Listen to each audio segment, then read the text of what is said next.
All right, now we're recording too. Okay, this is all being documented, so be on your best behavior. All right, page 105, noticing the Furies. That's a great little subtitle there.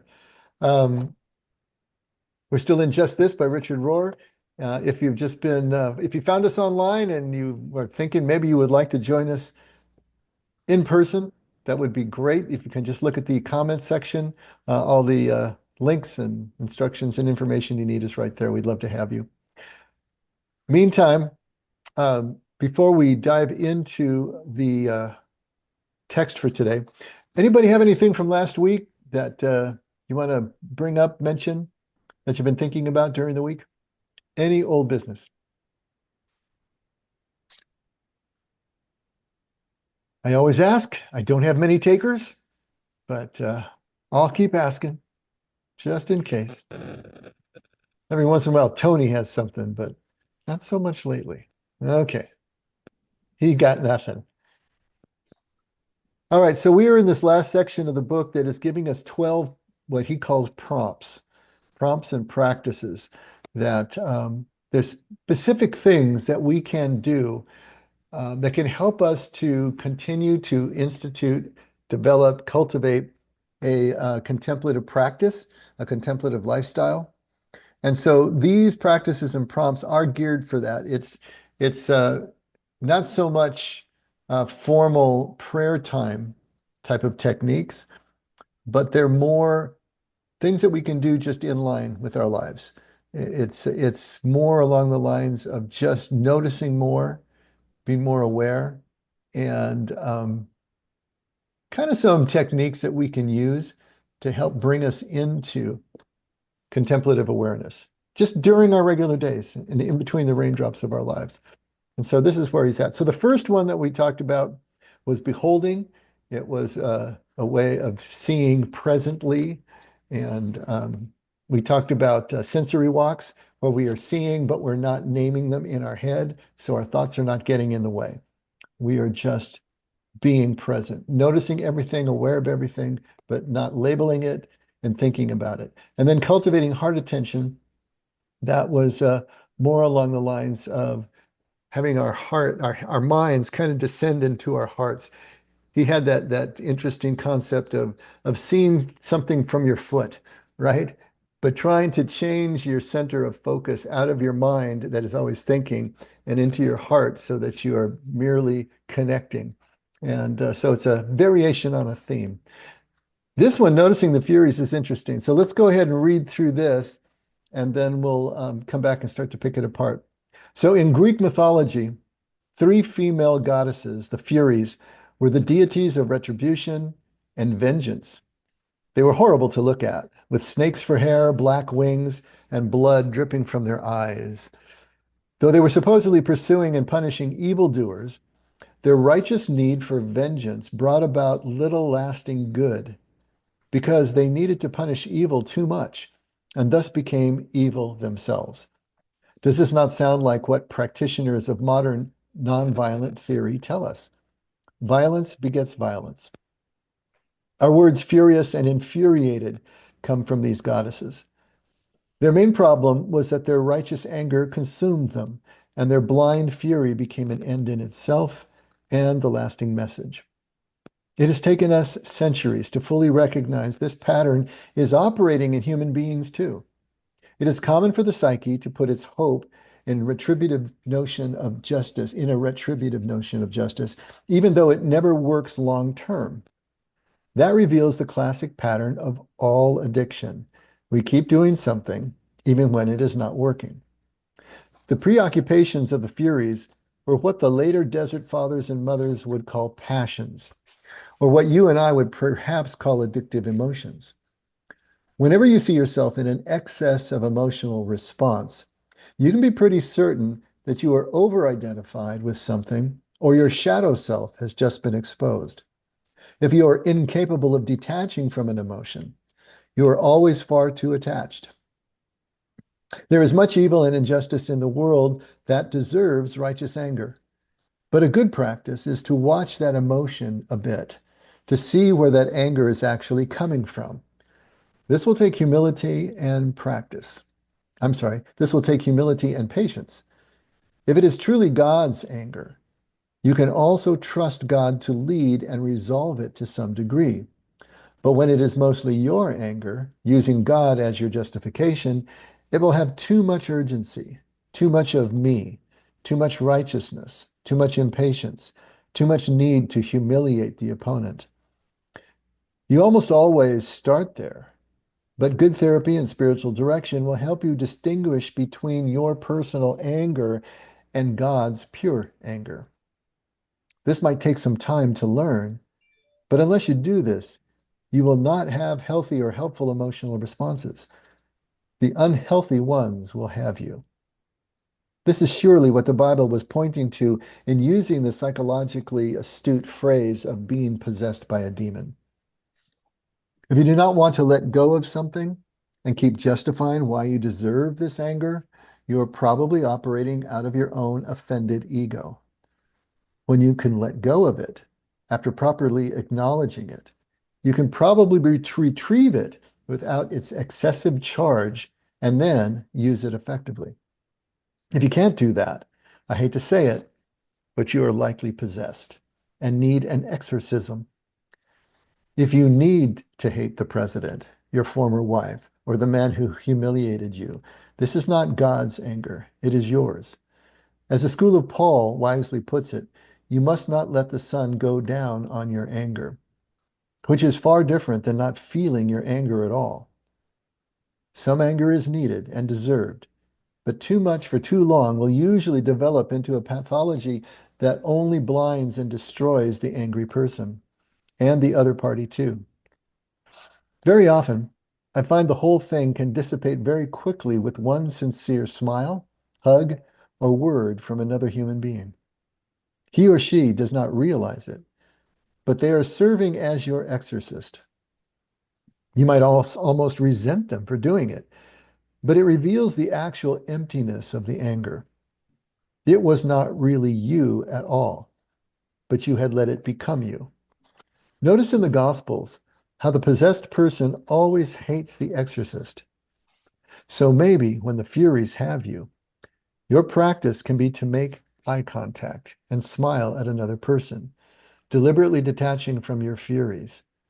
But it will not be easy, nor come naturally. Okay. A That's a lot of stuff. mouthful. I'm sorry, what did you say, Scott? I said that's a mouthful. Yeah, yeah. Okay, any initial thoughts? Anything stand out at you? Talking figuratively, right, about being possessed. Yes. He's Okay. talking psychologically. Yeah, I mean, it's pretty much true. You know, when you get upset at something, it's like, who is that really? And I think it comes back to the ego part of you. Mhm. Anything else? Because you're offended or you're hurt or you're mad.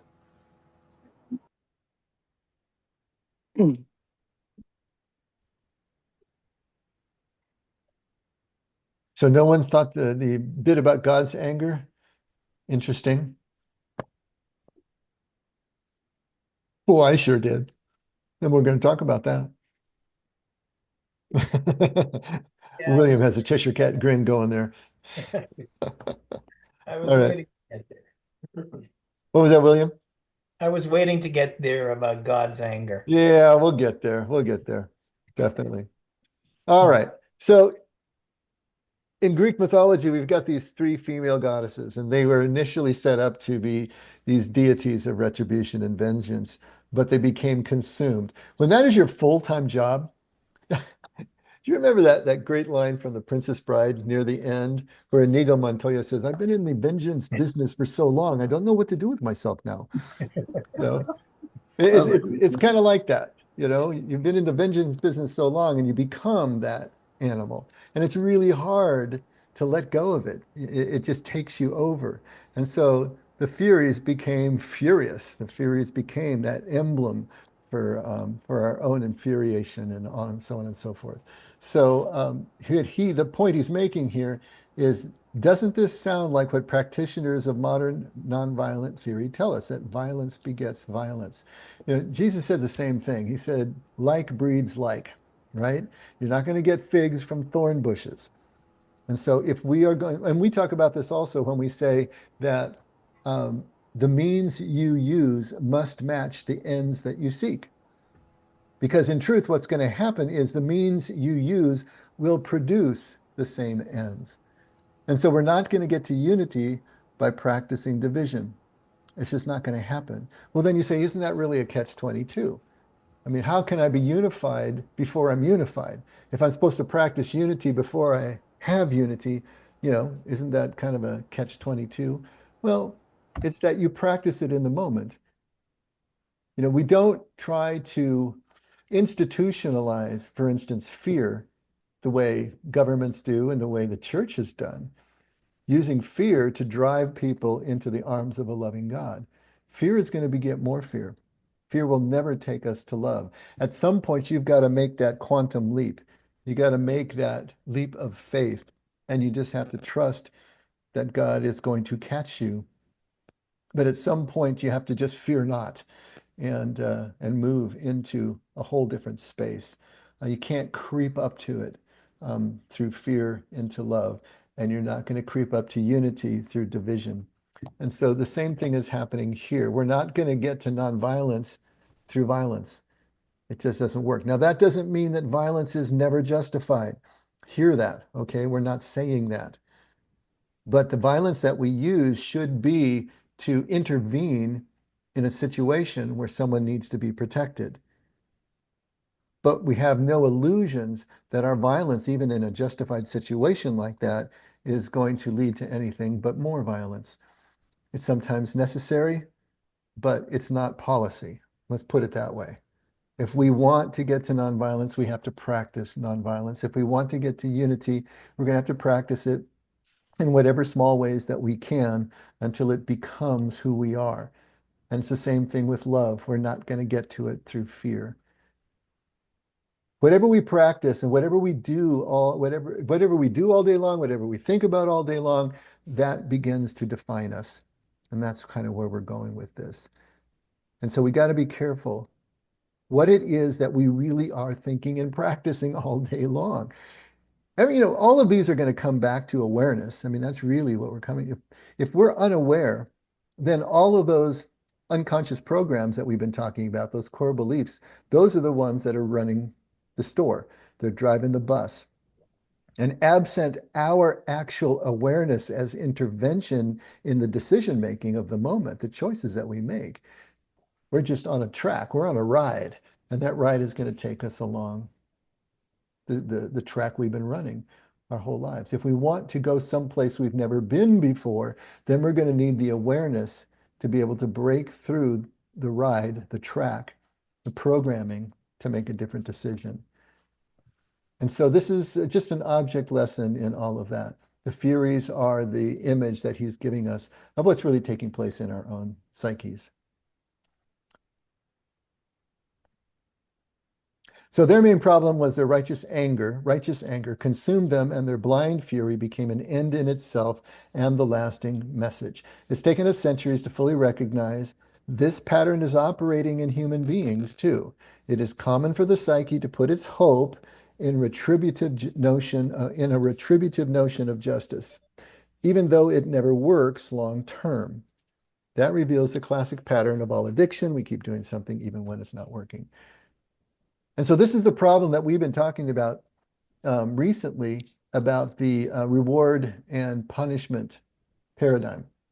The church has used the reward and punishment paradigm as the basis for a lot of theology and doctrine. Well, if we're going to be operating under that paradigm, then that's all we're ever going to get.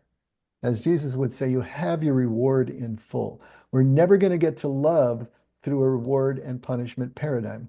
We're never going to get to love through simple obedience to the law. There's going to have to be a clean break someplace before we're going to get there.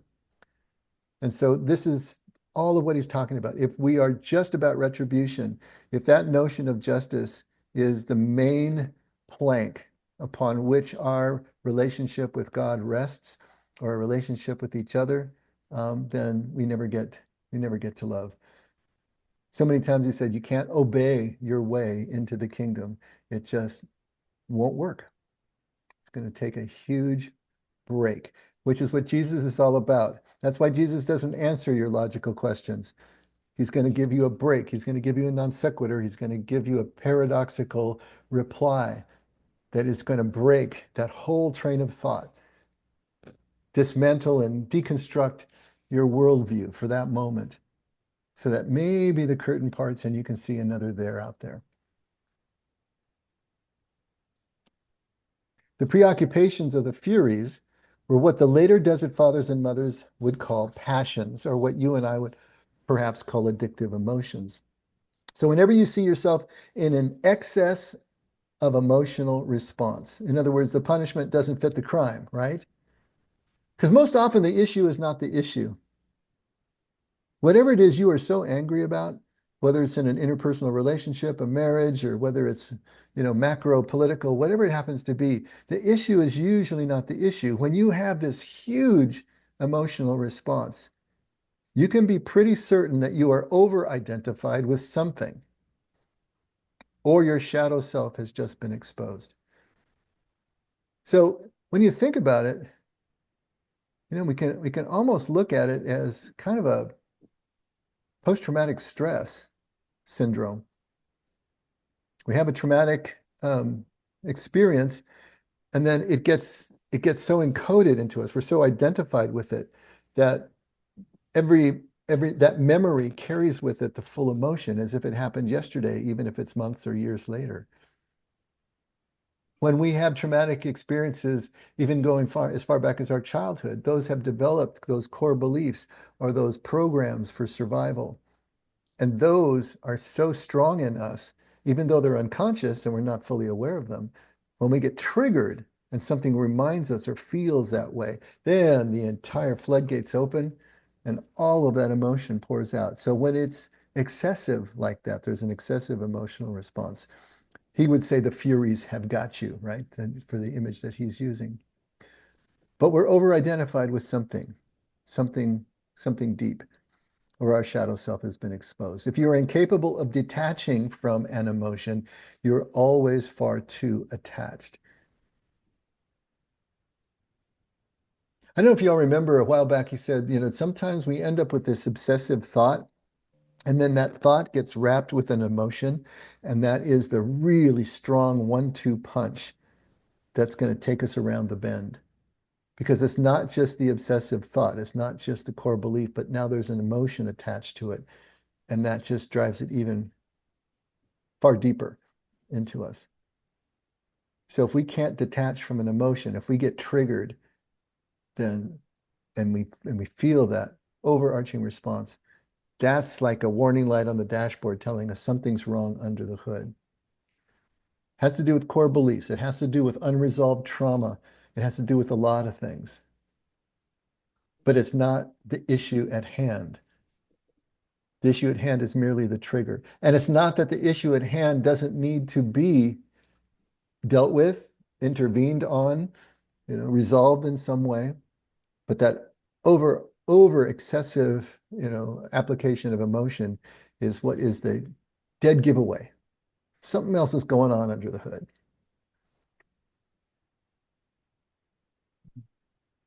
Is this all making sense? Yes. Any comments, any Question. thoughts about it, Jerry? Yeah. So I'm really relating to this last bit. I'm not going to go into detail, but my ex-husband financially cheated me. It's my opinion. And one of my triggers is when I get hit with expenses that overwhelm me, or, it's like, oh, no, no, no, no, no, no, no. It triggers me to go back and think about him and my anger at him and my resentment at him. And so I get that part. So yeah, I do over obsess about it and it does hit me and I'm like, ugh. But how do I let it go? How do I get rid of it? I don't want to keep doing this. I he want to tells let you it go. in the last page, Jerry, you just need a hug. Okay. So if I get a hug, I'm going to get rid of this. I'm sorry. Judy has hugged me all about this. We've talked about this, and she's given me plenty of hugs, and it's still there. All right. All right. Even though I think it's getting less and less and less. But when you talked about the trigger, Mm. let money come up or an issue with money, man, it triggers me, and I become obsessive about it, and just anyway, even though he's died, yeah, now I still carry it.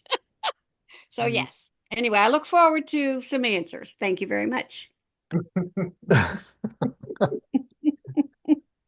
You know, there's no easy way to do this. I mean, if you really think that this is really strong in you, it's possible that a modality like EMDR could work, which really was, developed for PTSD.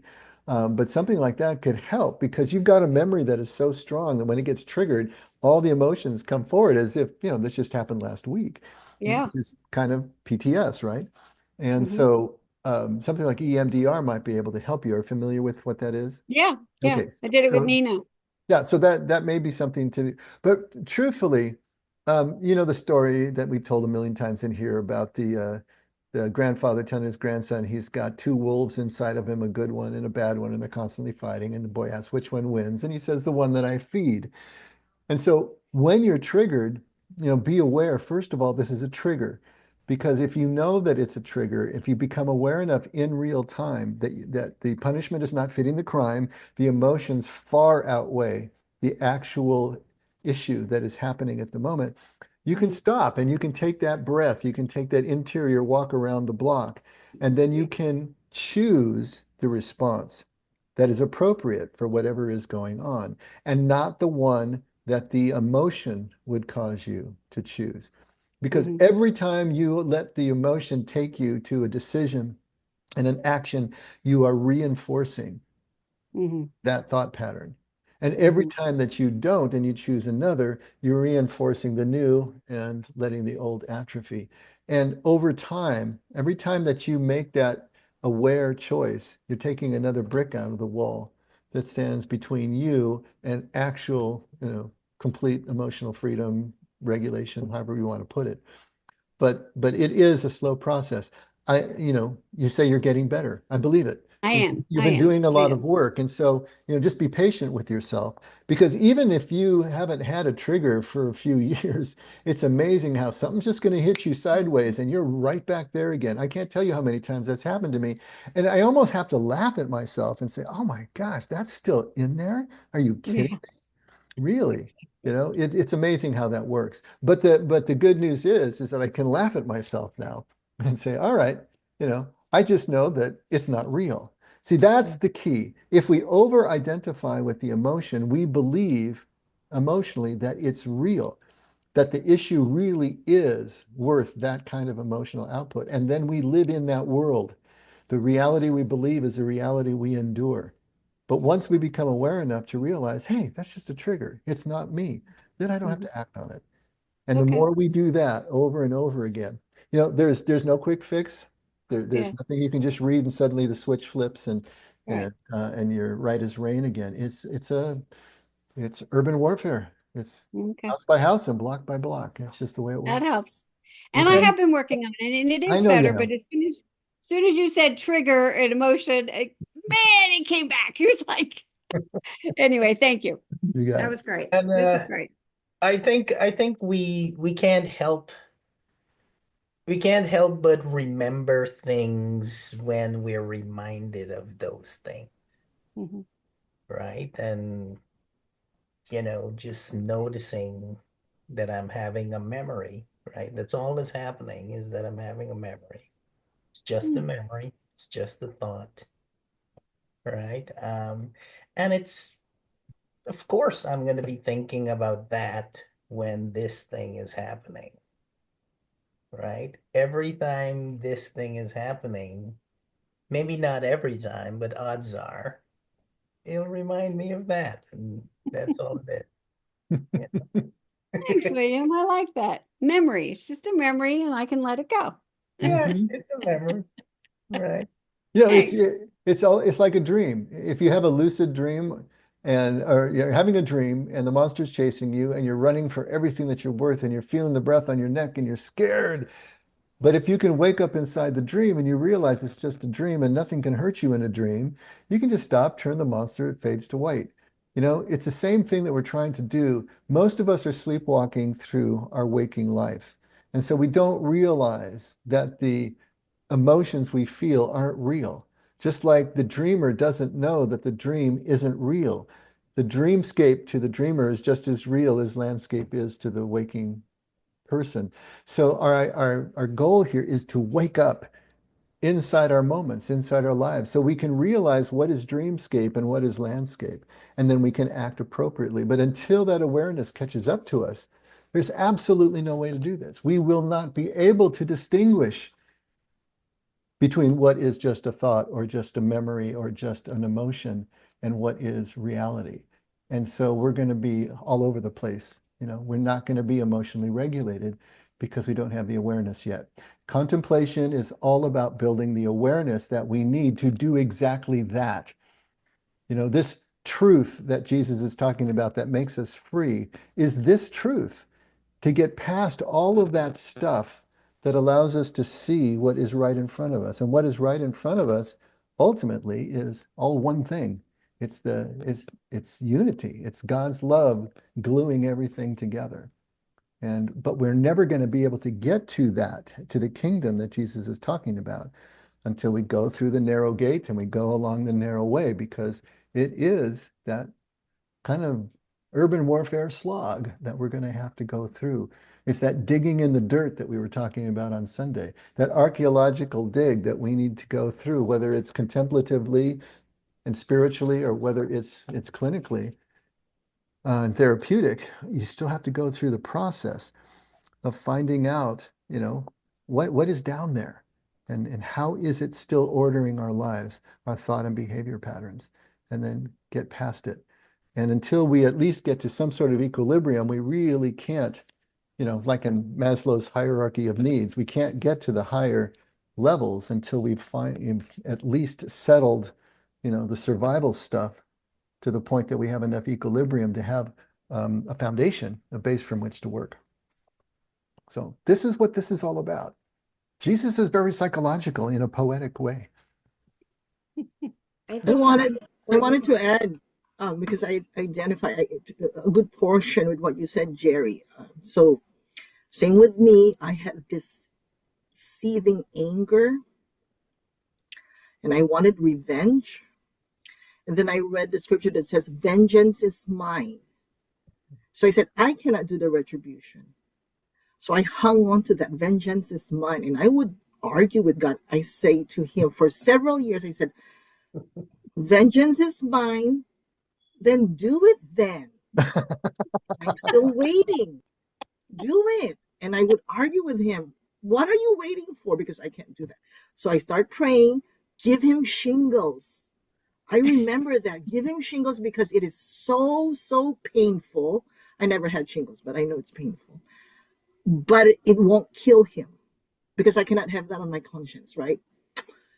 So I looked up who the three furies are. One is unceasing anger. So that was me, but it has ceased, or it's slowly, gradually going away. The other one was what does it say? Vengeful retribution. So I signed it. I assigned that to God. I can't do that retribution. I can't have that on my conscience. So now I look back, I can laugh at what I've been saying. Yeah. So it has changed. Good. Yeah. Thanks, Ellen. Yeah.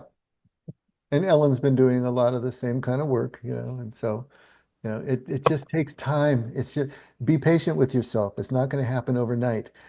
If we at least say our spiritual Hippocratic oaths to ourselves, first, do no harm, at least that is a stopgap against us just reacting and really trashing relationships and situations without any thought whatsoever. And so it's really important if we can at least keep that in mind before we act. I'm going to mute you, Ellen, because you got that weird sound again. Um, at least if we can do that much, just whatever you feel, you feel. Remember, you're not responsible for your feelings. They come unbidden. You don't have any control over them. You're responsible for what you do with your feelings and your emotions. And so, but as you more and more do not act on your emotions, it's amazing how the emotions dissipate in that particular instance. You may have others, but at least this one is the one you're working on, and it will dissipate over time. Not going to happen immediately. Okay, he's going to move into another area here now, and this is the one that I did want to spend a little time with. There is much evil and injustice in the world that deserves righteous anger. But a good practice is to watch that emotion a bit, to see where that anger is actually coming from. This will take humility and patience. If it is truly God's anger, you can also trust God to lead and resolve it to some degree. But when it is mostly your anger, using God as your justification, it will have too much urgency, too much of me, too much righteousness, too much impatience, too much need to humiliate the opponent, like giving him shingles, right, Ellen? You almost always want to start there, but good therapy and spiritual direction will help you to distinguish between your personal anger and God's pure anger. This whole paragraph, I'm still processing, I think my stance on this, that God is not angry. God does not go to wrath. God is not angry at us. God doesn't need to go to anger. And I believe that only good things come from God. There is no anger in God. I understand that he's probably using this more metaphorically. I'm not sure exactly. But I think it's important, at least for me, to state that, in terms of trying to distinguish between God's anger and my own anger is kind of nonsensical to me because I don't believe in God's anger. That doesn't mean there aren't right and wrong ways to behave, that there aren't harmful things that happen in life, that there isn't evil in the world. Doesn't mean that at all.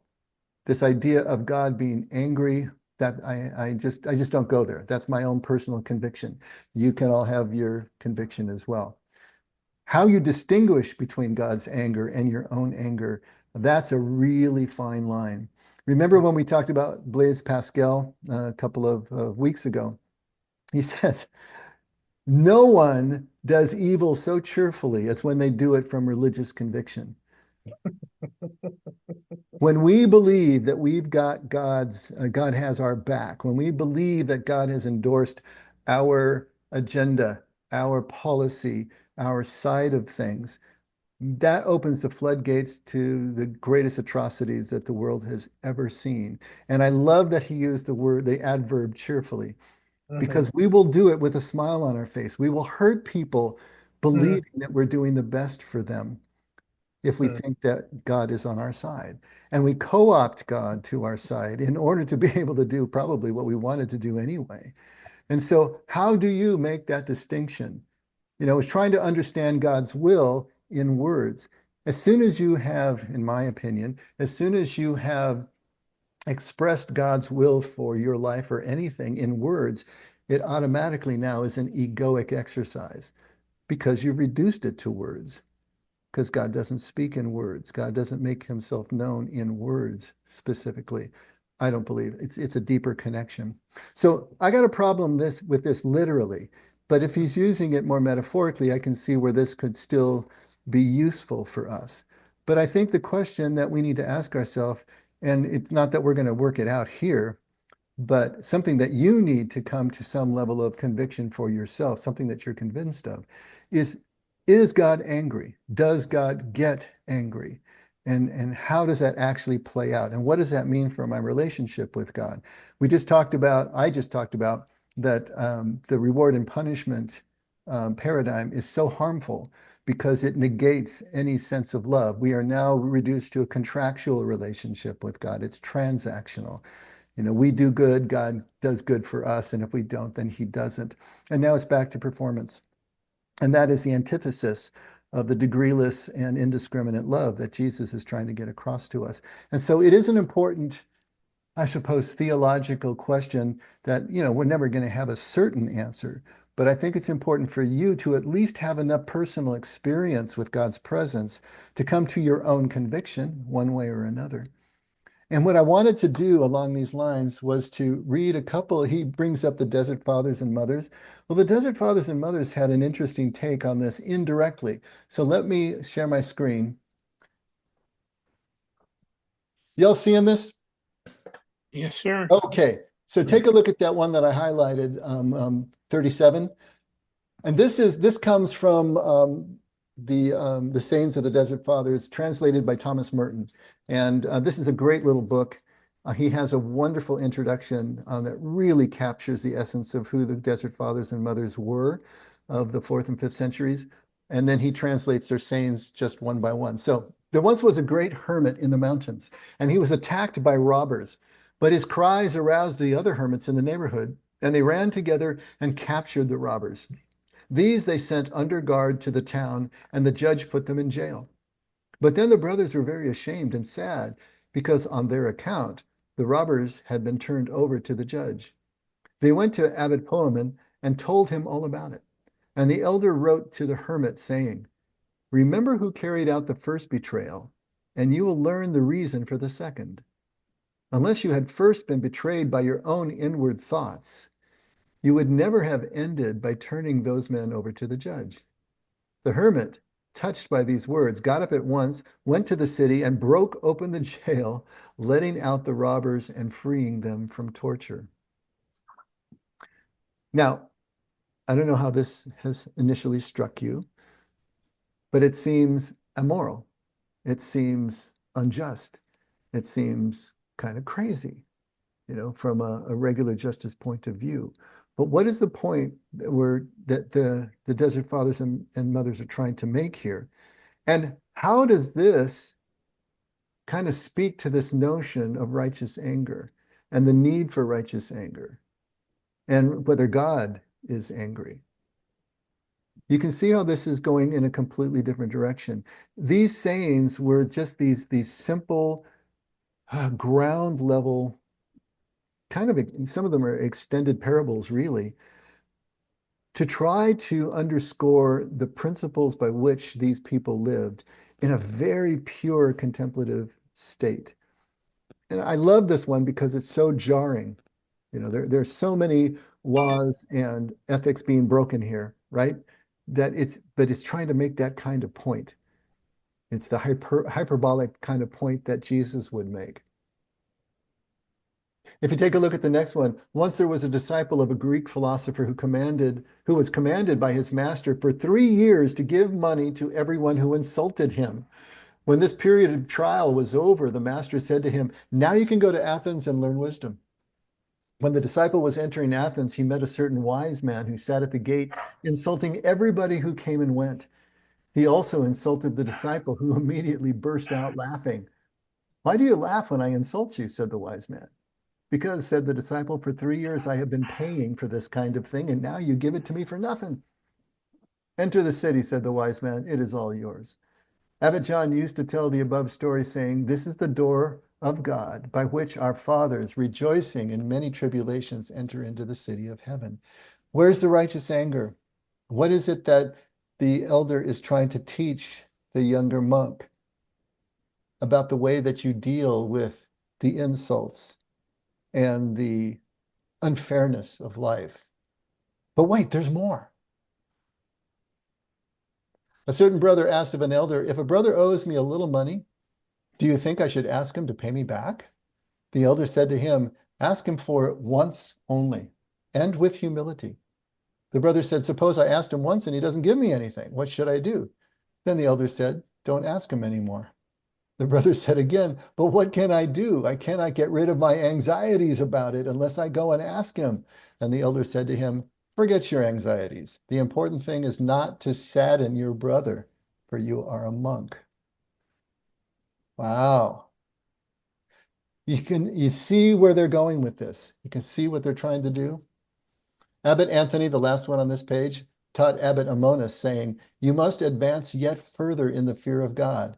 And taking him out of the cell, he showed him a stone, saying, "Go and insult that stone, and beat it without ceasing." When this had been done, St. Anthony asked him if the stone had answered back. "No," said Amonis. Then Abbot Anthony said, "You too must reach the point where you no longer take offense at anything." See, this notion of unoffendability was huge in the early church. It was one of the highest values to get to the point that you are not offended. This idea of righteous anger does not really compute in their line of thinking, in terms of judging other people. And, here's this one on the next page. Abbot Joseph asked Abbot Pastor, "Tell me how I can become a monk." The elder replied, "If you want to have rest here in this life and also in the next, in every conflict with another, say, 'Who am I?' and judge no one." This theme runs over and over and over again in the teachings of the Desert Fathers and Mothers. And so there is going to be a reaction that we have when we encounter the evils of life, when we encounter the injustices of life. Of course, we're going to have that reaction.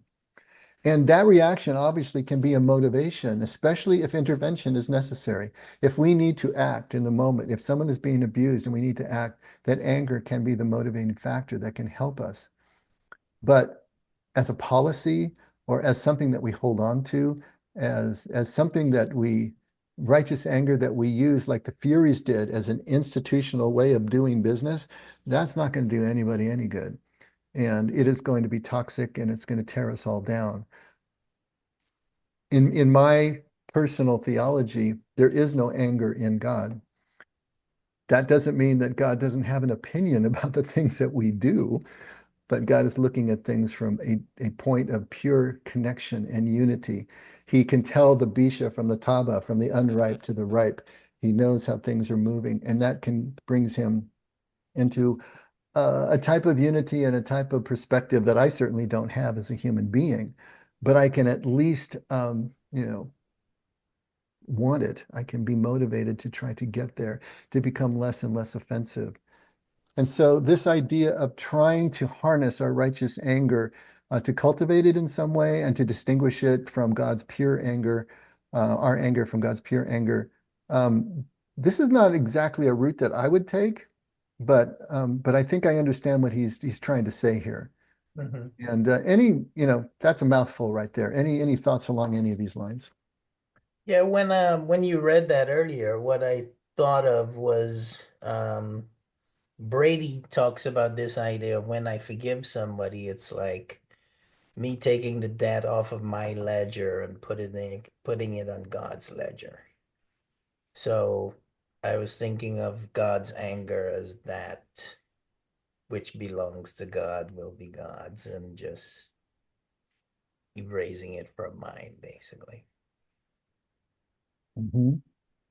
Mm.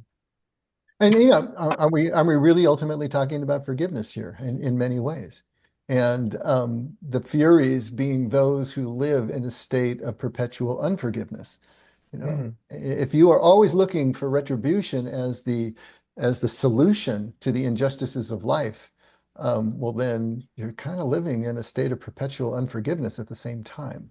You're always being offended. You are in a state of perpetual offense, and that is not kingdom. That is the antithesis of kingdom.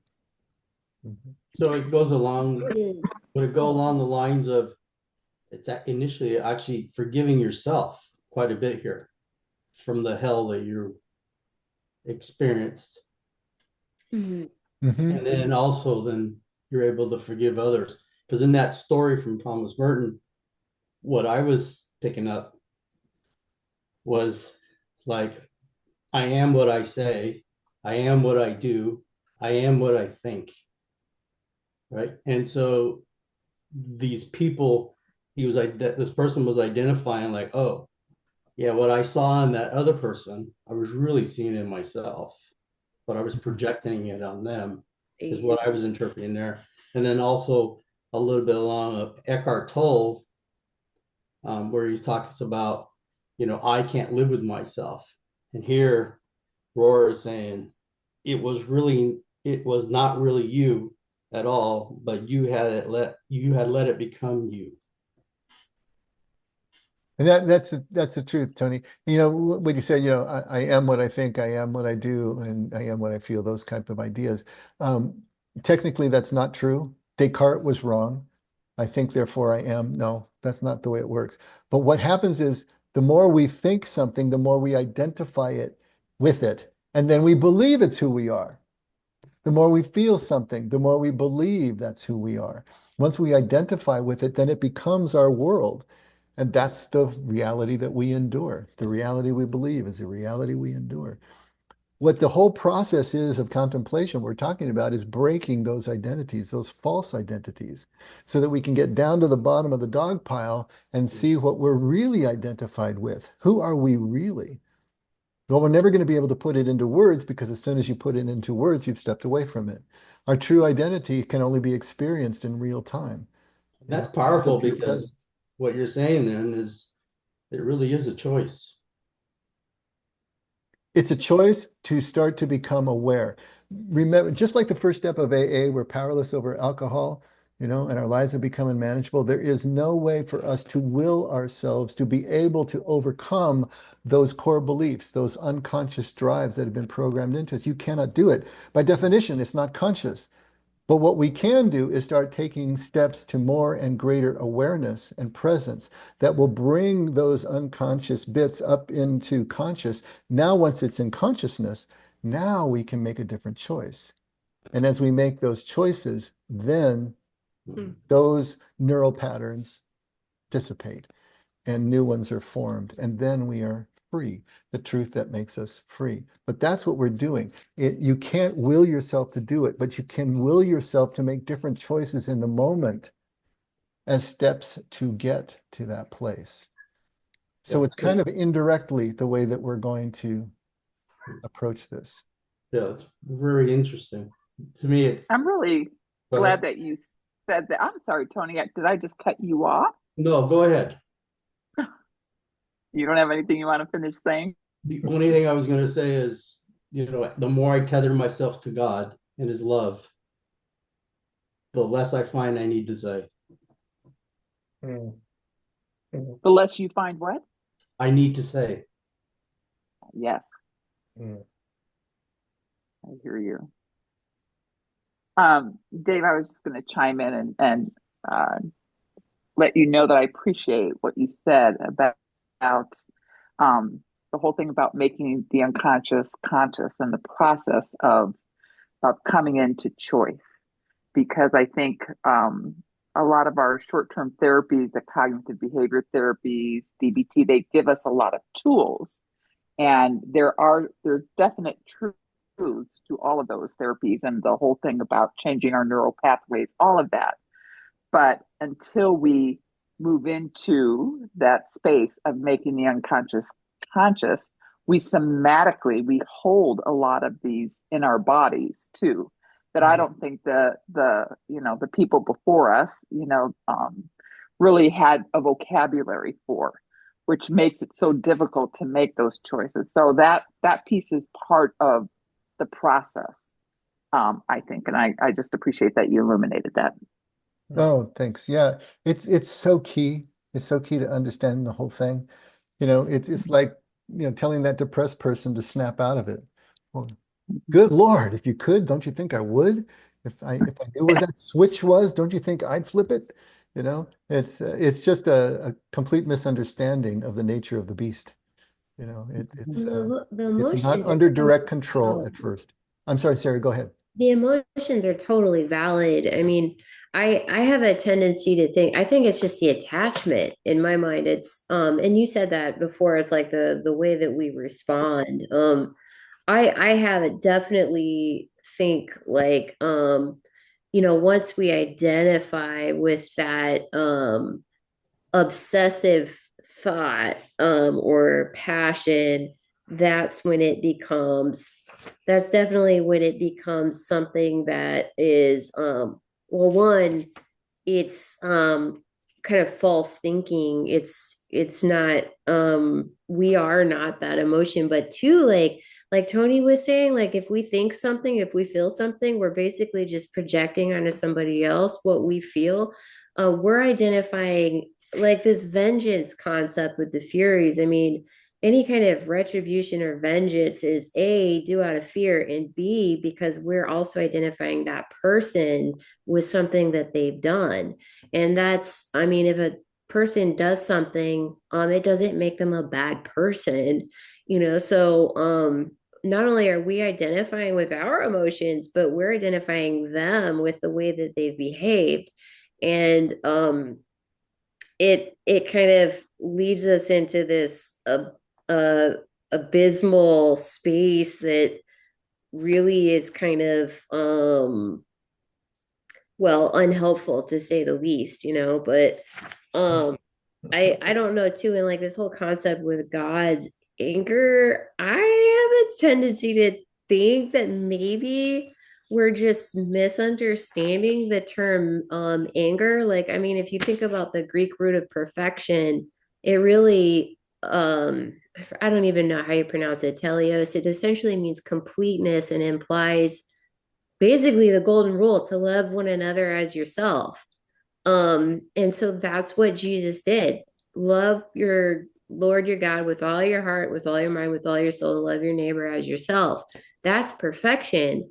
And so in my mind, and I know I'm kind of going to that place where I'm, differentiating my anger from God's anger or whatever, but I think our concept of anger may be completely different from what was intended. If it's anything, it's out of love. But I do think that you know, like I feel like being a reflection and an image of God, that God also felt emotions too. Like fear and anxiety in the Garden of Gethsemane, I mean, I feel like at least to say the least, God understands of course, what it is to feel that, but yeah, it's out of love. It's not so much like I want to take vengeance on you, because God isn't identifying us with that. He's loving us as much as he loves himself, and noticing the way that we react to it and the way that we identify and the way we respond and treat each other. But yeah, I mean, you can't hate, you can't destroy, like, I mean, we look at like Gandhi and Mother Teresa and Martin Luther King Jr. They protested with peace. They were peaceful protesters because they understood the whole concept of you can't you know destroy a population because and stop it from occurring, or hate, or kill anger with anger. So I don't know, I got a lot of that out of this reading. I'm just yeah, becoming consciously aware of our thoughts is definitely, I agree with that. The first step in being able to being like the observer, like I feel anger. I'm noticing that, my respiration is getting faster, my heart is beating faster, being observant of the way that our body somatically responds and carries that emotion, and totally validating it, but not attaching to it. Like just letting it pass. That to me is like a healthy way of processing it, letting it go instead of um, I feel like chronic anxiety and depression and anger is really like unprocessed emotion. So allowing it to process, knowing like that's the way God made us, but not but noticing how we respond to it. Yeah. That's great, Sarah. Now, you might have noticed, at least I was detecting that Sarah might actually be disagreeing with me. Oh, no. Good for you, dear. Look, here's I the don't thing. really know. Like I can't say I know, Here's the that's thing. where We don't need to agree, and I'm not telling you what to think. I'm telling you what I'm convinced of. But here's the thing. If, like Sarah was kind of implying, if there is a form of divine anger that is not like human anger, but it kind of fits the same sort of bill, hey, I know nothing of that, and completely leave open that that could be the case. Right. What And what I'm those working people against that is this idea that our human anger can be attributed to God, because I think that's where the relationships really starts to break down. Okay, but you go, Sarah. William. yeah, I was thinking the people she mentioned, like Gandhi and Martin Luther King and so on, those people were angry, right? Like they had a lot of anger, but they Do you didn't. know this for sure? Absolutely. Okay. Malcolm X, right? Like, I mean, they, Oh, She didn't mention Malcolm X. well, well, I include Martin Luther King in there. Like, you listen to his speeches, he was not undisturbed, right? I'll give you that. But he wasn't controlled by his anger, right? He Yeah. was using his anger as fuel, Mhm. right? Any civil rights movement, if you will, has to have some measure of anger, right? Any response to an injustice has to have some measure of anger. And I think like the way you described touching on God's anger, like I think it belongs, right? It it's part of the package. Mhm. It could be a very positive.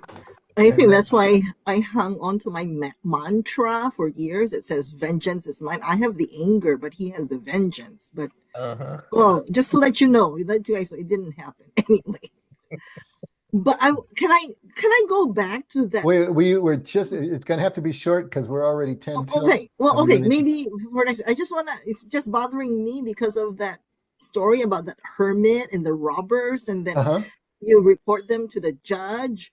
Not that it's vengeance. I can see it's not vengeance that we want, but then if you let them go, they will rob the next person. No? Yes? Am I too concrete again? What? Yeah, I mean, there's a principle here. Obviously, it's hyperbolic. The story is hyperbolic. That means it's overinflated, it's exaggerated. But the point that it's making is that it wasn't their place to judge. That's what keeps coming over and over again. Who am I? You know, and if I am concerned with who I am, and I can make that deeper identity and connection, then my place of judgment and categorizing other people, someone said to identify with them through their behavior or identify them by their behavior. That might have been Sarah. Yeah, we're back into judgment and categorizing people and keeping them at arm's length. The ability to bring them in, see them as fellow human beings, to stay in that liminal space is that hug and that smile that he's talking about that diffuses so much of this anger. If we can keep coming back to that place, it is really difficult for us to continue to keep that anger candle burning. And that is the beginning, of course, of forgiveness and freedom from our own sense of victimization, which is usually at the root of our offense. Some sort of victimization is what we're really offended by. And so if we can start to release that, then we can release a lot of the rest of it. I'm not saying that story about the robbers makes good policy. I mean, you would have anarchy in a community if there was no consequences for bad action. And so obviously we can't be letting everyone out of jail. But I think what we're talking about is these stories have the spiritual truth that they're trying to get across to us in these little stories. And so the kernel of truth there is that we should be approaching things from a different position, not the position of retribution and judgment, but from the position of connection and unity. And if we start there, it's going to be a whole different experience in life, even if we do have to leave somebody in jail. Okay. All right, we better leave it there. We will continue in this section next Thursday. But think about this, will you, over the week? Where do you come down on the anger of God issue? And is there another way to parse it? And think about that and see where you really do come down. Because it does make a huge difference about the way that you understand God's nature and the way that you understand our relationship with God. If he is if he is angry and retributive and vengeance seeking, or the way that typically is portrayed in the Old Testament, it's going to make a huge difference the type of relationship that we're going to have with him. So it's something to consider. And maybe we can start there next week and air some of those ideas and then move into the rest of the section. All righty. Scotty. You're muted, Scott. Thank you, God, for this precious time together and how much we desperately enjoy this digging out your truth and your direction and your guidance and your inspiration from the time we spend here on our Wednesday nights. It's like family dinner. We come and we have our disagreements and we have our laughter and our joy and our discovery and our sharing of what's going on in our life. And there's so much to learn. And I'm reminded of that scripture that says, be angry and yet sin not. So there's emotions, there's different things that you set as examples and live out and cause us to be guided and directed by it when we're submitted to you. And we're just grateful for the direction, God, for the fact that you care about us. We're grateful is the only word I can think about it right now. It's just finding a peace that comes from that gratitude that sets us on the right course. So God, thank you for this time.